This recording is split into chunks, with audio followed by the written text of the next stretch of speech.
towards the end of dissuading me from protesting in front of the church was May 1st of last year. So it's like almost a year since the last intervention by the SPVM. And I have to admit that, you know, like many of their interventions, it was completely unnecessary and to some extent abusive, in that the police officers in question, you know, they weren't like really forceful about it, but they were basically trying to say, you know, if you continue your protest, there's going to be, you know, police action kind of thing. They said that members of the church, you know, were once again conspiring together to bring some kind of criminal charge against me, and so this was obviously meant to dissuade me from protesting. You know, like stop protesting before the next criminal accusations brought against you, kind of thing. And I said, bring it, yeah, let's go. Yeah. I didn't say bring it in that specific word, but actually what the cops did say is they said, on peut upgrader.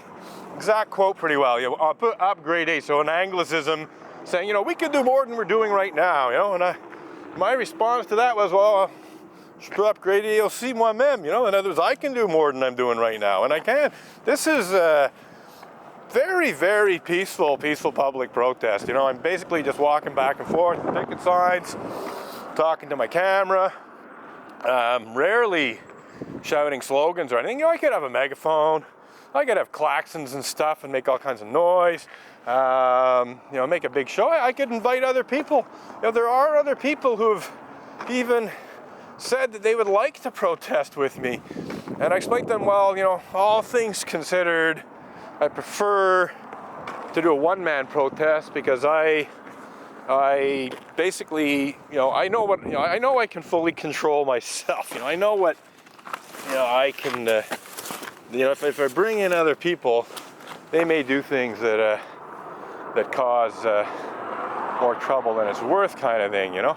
And I'm not saying that the people who offered to help me are those kinds of people, but what I'm getting at is you know, if, let's say, and I should say, I'm not against having a bigger protest at some point. I'm not against having 20 or 30 people outside the church. If it comes to it at some point, I might actually organize that, but I just don't feel it's necessary.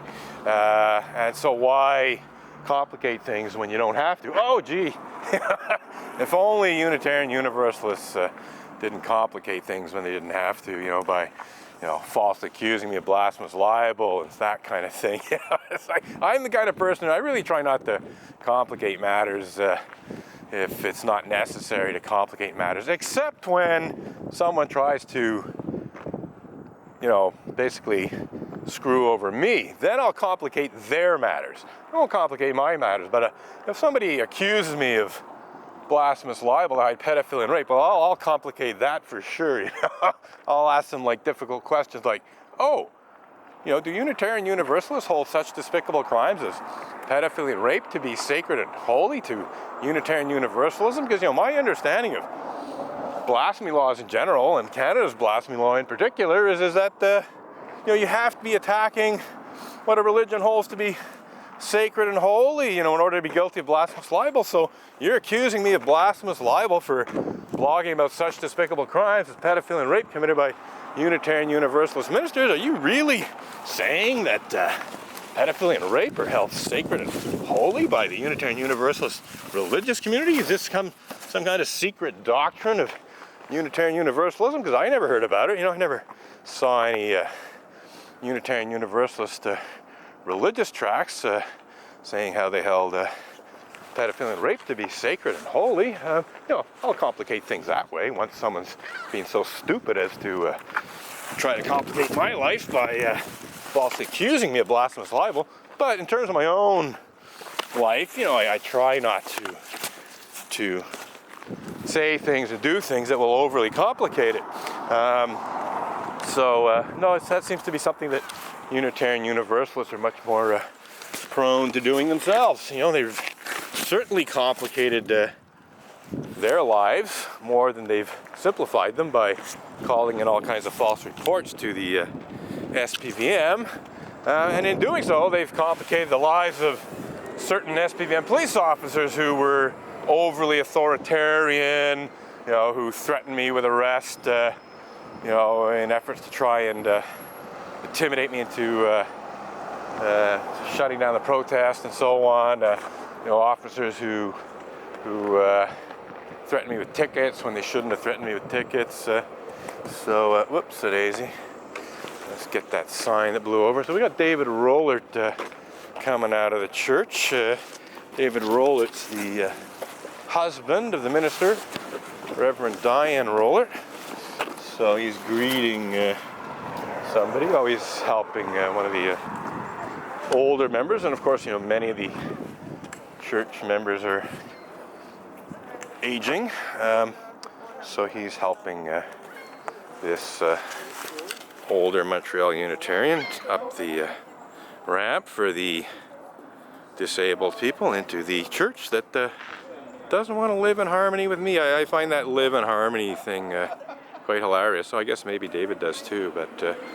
But yeah, we got that banner there, Vivre ensemble, live in harmony, and it's got the symbols of a fair number of religions here. Let's have a look and let's see what we got here. So vivre ensemble, whoops, I'll just zoom back a bit. Vivre ensemble, live in harmony.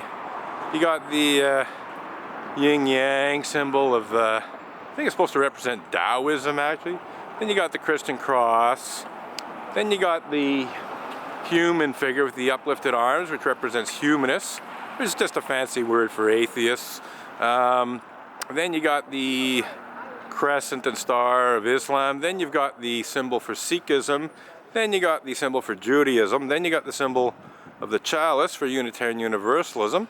Then you got an A for atheism. So like atheists are overrepresented in this, but that's not surprising considering how many atheists are Unitarian Universalists.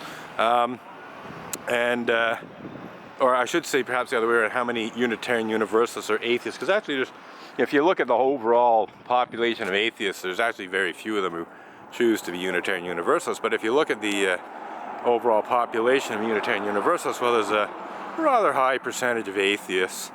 And then the next symbol in yellow there, I believe that's intended to represent Buddhism.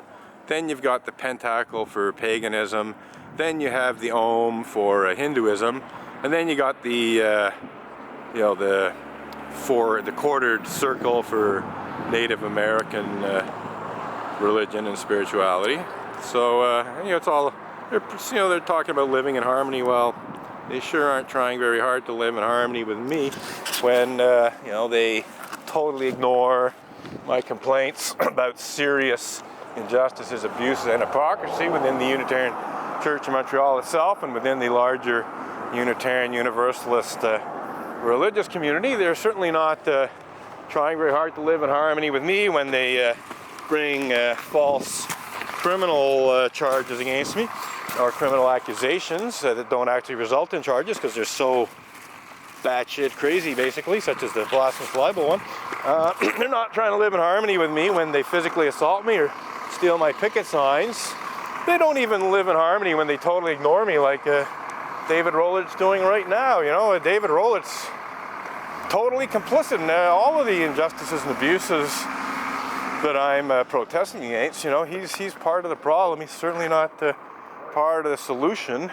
If he really wanted to be part of the solution, he would try to live in harmony with me by dealing responsibly with the injustices, abuses, and hypocrisy. Then I'm oh, here comes Diane.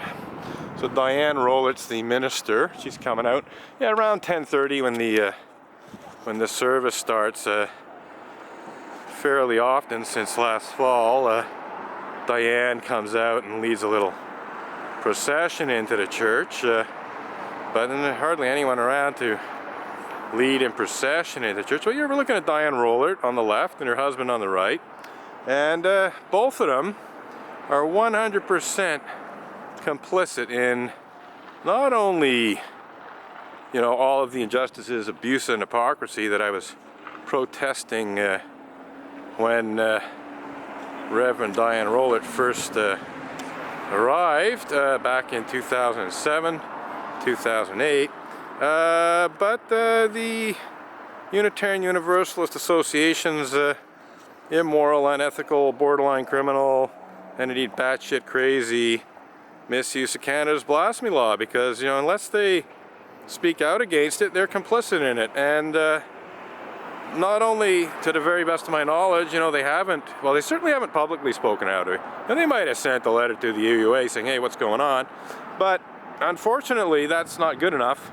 They really need to go on public record as being opposed to it. But on top of that, you know, I have no reason to believe they've done that, because I've seen Reverend Diane Rollert instruct her husband, David Rollert, to erase my chalk slogans that protest against the Unitarian Universalist Association's misuse of blasphemy law. Okay, that's Harvey Shepherd, former Gazette columnist, religion columnist actually, being greeted by Reverend Diane Rollert. Unfortunately, Harvey Shepherd's just as complicit in this as everyone else. Looks like David is now greeting another Montreal Unitarian. And but yeah, all of these people right now that we can see, to say nothing of the ones that are inside the church, they're all totally complicit in the injustices and abuses and hypocrisy that I'm protesting against, including, and shamefully so, the Unitarian Universalist Association's false, blasphemous libel accusation against me. So yeah, again, you know, we don't see them trying very hard to live in harmony with the guy who's protesting against very, very serious injustices, abuses, and hypocrisy that the Unitarian Universalist religious community is guilty of. We got a few more people showing up here, so it must be getting close to the beginning of the sermon. It must be getting very close to 10:30. And as I said, this is fairly recent innovation, as it were. Okay, well, there's Unitarian Universalists being nice, you know, waving, friendly smile, that kind of thing.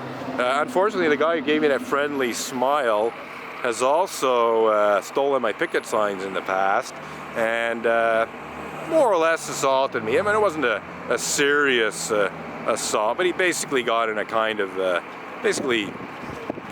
you know, in trying to steal my picket signs, he kind of